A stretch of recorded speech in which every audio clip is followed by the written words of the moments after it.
Bonjour à tous bien-aimés, je vous invite à une lecture dans Ésaïe chapitre 26, et on va partager deux versets ensemble et quelques pensées sur ces deux versets. Verset 3, à celui qui est ferme dans ses sentiments, tu assures la paix, parce qu'il se confie en toi.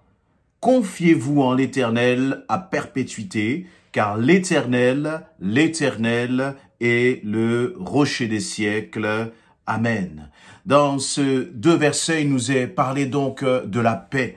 Voyez, et nous pouvons dire, Seigneur, donne-moi ta paix, j'ai besoin de ta paix. Selon les circonstances, parfois lorsqu'on traverse des situations difficiles, nous pouvons crier à Dieu, donne-moi ta paix.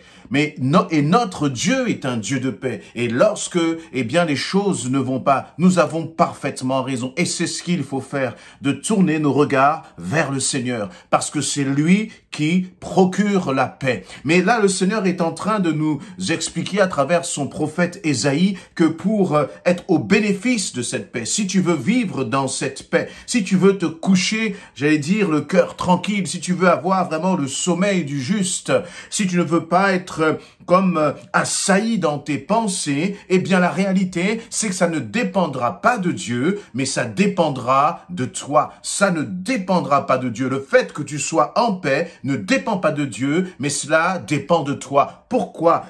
Dieu, l'une de ses caractéristiques, c'est ce Dieu qui apporte la paix. Et Dieu ne peut pas se renier lui-même. C'est-à-dire que même s'il ne le voudrait pas, la paix coulerait de lui. La paix émanerait de sa présence. Lorsqu'on est dans la présence de Dieu, on est en paix. Et donc, cela ne dépend pas de Dieu. Dieu ne va pas comme une sorte, activer ou ouvrir un robinet de paix ou le refermer tout doucement en fonction, de ses humeurs ou de ses émotions. Notre Dieu est immuable. Il ne change pas. Ce qu'il était hier, il l'a été éternellement et il le sera donc encore demain. Notre Dieu est un Dieu de paix. Ton Père, celui en qui tu places ta vie, est un Dieu de paix, un Dieu qui procure la paix. Et donc là, il est en train de dire à celui qui est ferme, tu assures la paix. Voyez, c'est-à-dire que pour bénéficier de cette paix, tout cela va dépendre de toi et de moi. Ça veut dire, est-ce que je suis ferme dans mes sentiments? Est-ce que je suis ferme dans ma relation avec le Seigneur? Ou est-ce que je me laisse comme écraser par les circonstances? Le temps passe et j'ai l'impression que les choses ne changent pas. Et pire, parfois, nous avons l'impression que les circonstances se dégradent. Voyez, dans certaines situations, on a l'impression qu'il y a comme une sorte de compte à rebours qui s'enclenche et on voit le temps passer. Ça peut être dans le domaine du célibat, par exemple. Ça peut être dans le domaine des finances. Ça peut être dans tes projets professionnels. Ça peut être dans le ministère, dans l'appel que le Seigneur a mis sur ton cœur pour le servir. Ça peut être dans ta vie de couple, dans ta vie de famille, dans tes projets professionnels. Tu as parfois des angoisses parce que les choses ne changent pas. Tu as des angoisses parce que tu as l'impression que tu ne reçois pas la réponse que tu attends pour pouvoir avancer. Et tes sentiments commencent à être balancés. Tes sentiments commencent à être mitigés. Et lorsque nous faisons face à ces sentiments-là, parfois c'est notre désir, c'est de dire, on ne le dit pas, mais nous agissons comme cela. C'est-à-dire de prendre les choses en main. Je vais faire, puisque je n'ai pas de réponse. Je ne peux pas rester comme cela. Je vais agir. Je vais mener les choses à ma manière. Je vais intervenir. Et tes sentiments sont bousculés. Alors que le Seigneur dit que si tu restes ferme, tu assures, il y a une paix qui est assurée. L'assurance de Dieu n'est pas l'assurance des hommes. L'assurance des hommes, c'est une assurance pour laquelle il faut toujours lire dans les petites lignes pour voir quelles sont les conditions. La condition que le Seigneur nous donne là est claire. C'est, est-ce que tu me fais confiance? Le Seigneur te demande, est-ce que dans la situation précise que tu traverses, est-ce que tu me fais confiance? Est-ce que tu gardes tes yeux rivés sur moi, te dit le Seigneur? Et si tu me fais confiance, si tu es ferme dans tes sentiments, si tu n'es pas comme changeant,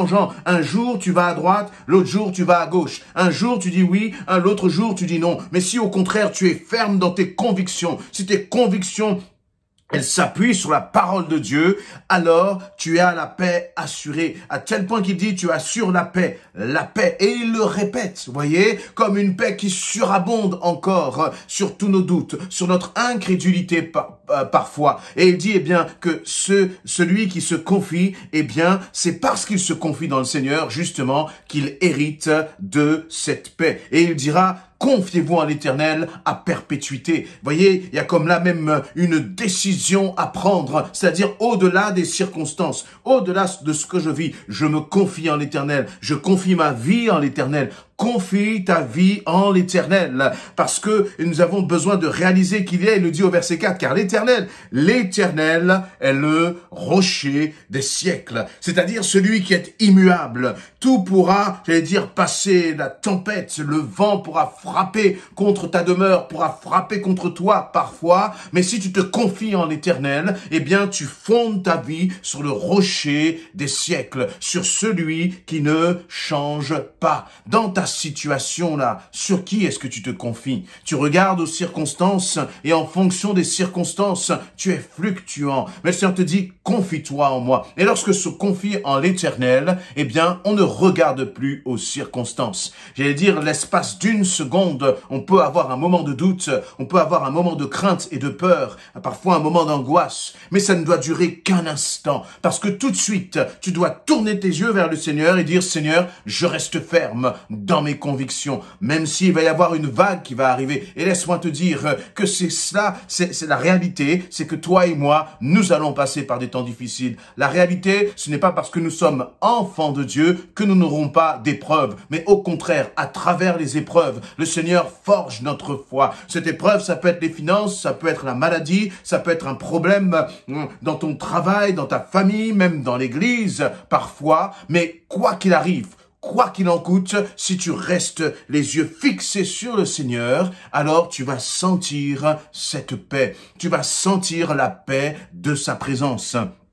Et c'est cela, en fait, se confier dans le Seigneur. C'est tourner les regards vers lui pour passer du temps avec lui, passer du temps dans sa présence. Et c'est par sa présence que là où il y avait la crainte, eh bien sa paix va surabonder et couvrir toutes tes peurs, couvrir toutes tes craintes et dire, eh bien Seigneur, je m'accroche à toi, je m'agrippe à toi dans cette situation parce que tu es le rocher des siècles. Une parole qui a été écrite il y a plus de 2000 ans, elle est encore totalement une réalité aujourd'hui, parce que l'Éternel ne change pas. Et d'ailleurs, cette phrase, ce verset, je veux dire, il y a une puissance dans cela. Il dit, l'Éternel est le rocher des siècles. C'est-à-dire, l'Éternel est l'Éternel. Le rocher des siècles, c'est-à-dire le rocher qui ne change pas, qui est immuable, que rien ne peut attaquer. Et donc, lorsqu'il est dit, l'Éternel est le rocher des siècles, c'est-à-dire, l'Éternel est l'Éternel. Je suis celui qui suis, te dit le Seigneur. Et souviens-toi de cela. Souviens-toi en qui tu as placé ta confiance. Nous voyons le temps qui défile. C'est une notion que Dieu n'a pas parce qu'il est éternel.